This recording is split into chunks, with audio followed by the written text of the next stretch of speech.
Assalamualaikum Buya. Assalamualaikum. Saya hobi trail. Bolehkah saya jamak sholat duhur dan asar? Karena kalau tidak dijamak saya takut tidak keburu sholat asar waktu pulang ke rumah. Dan alasan dijamak takdim karena takut nanti celananya najis kalau sholat asar di hutan. Saya suka menahan buang air kecil sampai sholat duhur tiba agar celana tidak kena najis untuk sholat. Kemudian saya jamak dengan asar. Mohon pencerahannya Buya. Terima kasih. Wassalamualaikum warahmatullahi wabarakatuh. Ini berita untuk yang hobi trail. Trail ya, bukan trial. Kalau trial kan bisa di kampung. Trail itulah yang pakai motor, kebut kemudian ke daerah-daerah jauh. Yang mungkin sekali jarak tempuh adalah jarak tempuh yang menjadi sebab dia boleh mengqashar sholat. Bukan trial yang main motor yang lompat-lompat itu. Kalau itu kan bisa saja di lingkup tertentu. Mungkin maksudnya trail. Naik itu ya, yang ke hutan-hutan tadi. Baik. Main motor seperti itu adalah hal yang mubah. Mubah artinya bukan suatu yang dilarang. Dengan catatan dia seperti yang bertanya tadi. Masih memperhatikan sholat.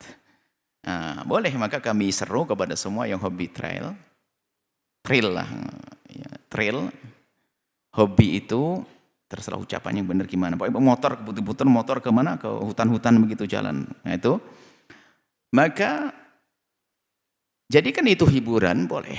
Tapi ingat, jangan lupa Anda dengan Allah yang memberikan hiburan yang sesungguhnya. Senang kami dengan pertanyaan semacam ini, barangkali bisa didengar yang lainnya. Kemudian, jangan lupa melakukan sholat. Kalau memang perjalanan Anda adalah jauh melampaui atau lebih, atau perjalanan jauh keluar kota, maka Anda boleh menjamak dan boleh mengqashar. Menjamak, apalagi jika lebih dari 80 km, boleh menjamak dan mengqashar. Kurang dari itu, memang ulama berbeda pendapat, boleh menjamak saja tapi tidak boleh qashar. Catatannya mubah, bukan Anda melakukan yang haram, bukan tujuannya haram, itu kan mubah. Jenis yang mubah. Kalaupun seandainya dalam lingkup dekat, lalu Anda tidak menjamak, Anda bisa melakukan sholat tepat waktu. Nah, yang kami fahami dari pertanyaan adalah, satu, kerinduan dia untuk melakukan ibadah dalam keadaan apapun, tapi sisi lain adalah perlu sedikit dibekali tentang bagaimana cara beribadah dengan mudah. Di antara dia mengatakan takut kena najis. Ketahuilah lumpur tidak najis. Anda boleh sholat di jidat Anda ada lumpurnya. Bahkan Anda boleh sholat di atas lumpur. Bahkan lumpur kalau kering boleh jadikan tayamum kok suci. Jadi kalau celana Anda kena lumpur tidak usah bingung. Nggak usah dicuci karena lumpur adalah suci. Mungkin ada yang berkata, wah lumpurnya kena kotoran manusia. Memang manusia buang air di mana? Manusia buang air di toilet. Kecuali Anda melewati lumpur yang memang itu adalah tempatnya ternak ayam, tempat kambing, lain cerita. Kalau jalan-jalan umum, maka Anda tidak peduli, jangan kepikiran tentang najisnya lumpur tersebut. Jadi lumpur adalah suci. Lumpur adalah suci. Baik, jangan ragu-ragu. Dan akan menjadi najis kalau benar-benar Anda melihat itu kotoran kambing, kotoran ayam, kotoran kerbau. Lalu teman Anda yang di depannya ngegas agak kenceng lalu kena muka Anda, baru itu. Itu kotoran. Tapi kalau tidak yakin itu kotoran, maka tidak usah Anda pikir. Dan Anda tidak usah tanya kepada orang ada kotoran, nggak usah. Nggak boleh, nggak dianjurkan bertanya. Anda lewat saja, selesai. Sampai ke gunung tersebut, sudah duduk. Waduh, kena lumpur, sudah anggap lumpur. Umumnya adalah lumpur, ya dia jalan lumpur. Jalan becek musim hujan. Jelas ya? Anda usah kepikiran, lumpur adalah suci. Supaya anak-anak yang sedang trail ini tetap sholat. Ajib, Masya Allah. Ini bisa jadikan petani-petani di kampung terharu ini. Ini asik banget ini anak main motor. Tiba-tiba berjamaah. Lumpur terus, lumpur semuanya. Ajib jamaah. Di hutan begitu atau di pinggir mana. Jamaah, sholat. Allahu Akbar. Seragamnya seragam trail. Ajib. Allah bangga. Allah senang. Nabi Muhammad bangga ini. Nah itu, sholat. Tepat waktu. Bahkan mungkin sudah pakai jadwal. Ya akhi, kita salah. Bahkan mungkin di sebuah tempat agar jadi contoh buat yang lain. Kenapa? Sholat bisa dalam keadaan apa saja. Sehingga yang di sawah itu yang selama ini kerja di sawah nggak sholat. Lihat, ini kok anak muda pada sholat, saya aja nggak sholat. Saya kena lumpur, dia kena lumpur. Tanya, bang, kan ada lumpurnya. Pasti tanya, oh lumpur suci pak. Oh akhirnya jadi sholat ini petani yang di kampung. Kemudian adanya ketakutan Anda kenanya, Anda jangan nahan air kencing, itu membahayakan kesehatan Anda. Lalu bagaimana Anda kencing seperti biasa jika ada toilet-toilet, kalau tidak di tempat yang tersembunyi aman, Anda buang air kecil. Lalu bagaimana agar Anda tidak terkena najis? Ada cara istinja, bersuci atau membersihkan dari bekas buang air kecil, air besar, di saat tidak adanya air, atau Anda tidak menghendaki pakai air. Karena pengen praktis, Anda bisa menggunakan tisu. Tisu. Paling sedikit 3 tisu.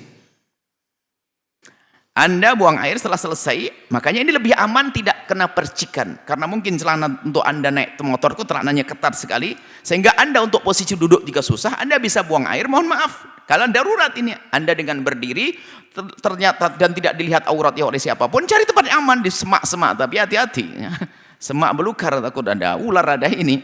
Anda ke semak-semak, Anda buang air, air buang, kemudian Anda bersihkan dengan tisu. Ini harus diajarkan ilmu ini malahan. Kami itu juga umat Nabi Muhammad kok. Itu cari hiburan. Hiburan juga tidak haram kok. Yang nggak benar kan hiburan nonton yang nggak jelas-jelas itu. Nah, itu hiburan halal. Maka jangan dilarang yang demikian itu. Dia netral, tidak apa-apa. Yang penting jangan ganggu orang kan gitu. Nah, kemudian setelah Anda buang air kecil, Anda lap. 1, buang. 2, minimal 2. 3 sudah selesai. Setelah itu Anda wudhu pakai air biasa. Kalau lubang belakang sama, Anda usap. 1, 2, 3. Setelah 1 dipakai, najis ya, dibuang ini. Setelah itu dimaafkan. Setelah itu Anda boleh wudhu dengan air. Adapun untuk wudhu, Anda bisa wudhu dengan segelas ini. Sekaligus mending saya ajari, karena itu adalah, kami senang dengan mereka. Bahkan ada yang datang ke sini, yang grup-grup trail-trail itu juga Masya Allah dia. Ada yang rajin sholat, cuman ngomong, oh ya ada yang nggak mau sholat. Ya kamu salah, nggak ngajari yang gampang. Sholat dipikir susah, bikin mudah sholat. Bisa segelas ini bisa untuk berwudu. Segenggam air, ini tak untuk basuh muka. 1 kali sudah sah, sunnahnya 3 kali. Mungkin airnya terbatas sekali saja. Oh bisa minum, kok air minum tuh sah kok. Kemudian dilepas, boleh nggak dia apa-apa. Sebab kalau air bisa masuk sini, lebih langsung diguyurkan ke tangan. Setelah diguyurkan ke tangan, atau ada diguyurkan, ada temennya menolong mengguyurkan, biarpun itu makruh tapi dalam keadaan tertentu jadi ada yang guyurkan kecil aja, kebericik, langsung digosok begini sekali tok. Atau botol kemasan itu kan dicoblos tusuk sedikit itu, atau dialirkan sedikit sekali saja rasa.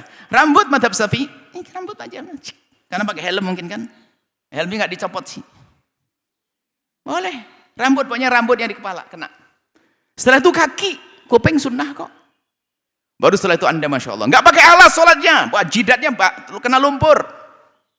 Kan dalam riwayat sahih, bahwa sholat fitfalah, sholat di hamparan itu adalah juga mengundang rahmat Allah yang banyak. Di hamparan itu adalah di saat jauh dari sana sini masih melakukan sholat dengan berjamaah, istimewa. Anda sholat Allahu Akbar, cari kiblat. Sekarang ada kompas, masa bisa motor trail nggak bisa beli kompas. Jadi kompas mana kira-kira ke arahnya. Itu. Sekarang kan pakai ini bisa cari kiblat kan? Bisa. Kalau enggak tahu kiblat gimana? Anda kira-kira saja. Kira-kira kiblat di mana? Selesai.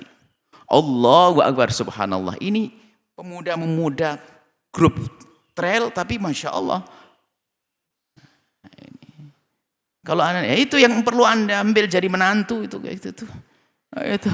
Matinya kalau jangan asal hanya rangreng saja, tapi dia yang benar maksud kami. Mereka perlu diberi ilmu semacam ini. Karena apa? Mudah beragama itu. Kemudian setelah itu, setiap naik trail kita apa? Kita akan berangkat baca bismillah, baca doa Allahu Akbar, subhanalladzi sakhkhara lana hadza wa ma kunna lahu muqrinin wa inna ila rabbina lamunqalibun. Allahumma inna nas'aluka fi safarina hadza albirra wa taqwa minal amali ma tarda. Allahumma hawwin alaina safarana hadza wa tu'ana buda. Allahumma anta as-sahibu fis safari wal khalifatu ali. Allahumma inni a'udzubika min ba'atha'is safari wa ka'batil mandari wa su'il muqallabi fil mali wal ahli wal ladhi wa sallallahu alaihi sayyidina Muhammadin wa ala alihi washabihi wasallam. Selesai. Setelah itu apa? Baca selawat. Mungkin setiap kita bahas, nanti diajari. Kalau naik subhanallah kayak Nabi ajari. Kalau naik subhanallah, gitu kan ada Nabi ajarkan. Terus sholawat lah, ya nggak apa-apa, ini istimewa, ini grup. Buya pun mau ikut itu.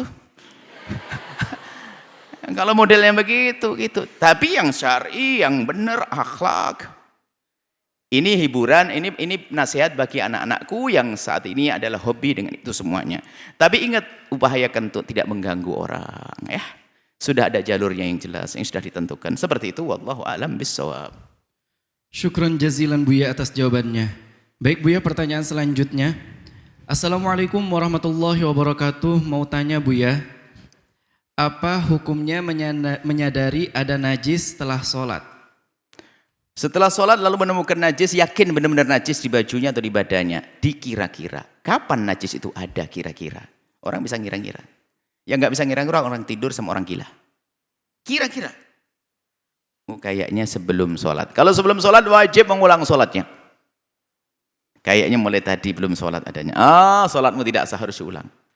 Kayaknya ini baru banget, seger anget nih. Kayaknya burungnya baru.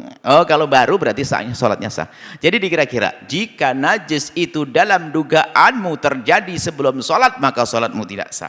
Jika dalam dugaanmu najis itu ada setelah sholat, maka sholat sah. Selesai. Seperti itu, dalam dugaan. Kalau masih bimbang dan bingung, anggap sholat sah. Selesai, segera dihapus, dibuang. Karena umumnya orang sholat tanpa najis. Seperti itu. Wallahu a'lam bishawab. Sahabat Al-Bahjah TV, setelah menyaksikan video ini, jangan lupa bersolawat kepada baginda Nabi Muhammad. Shollu ala Nabi Muhammad. Allahumma sholli alaihi wa ala alihi wa sahbihi.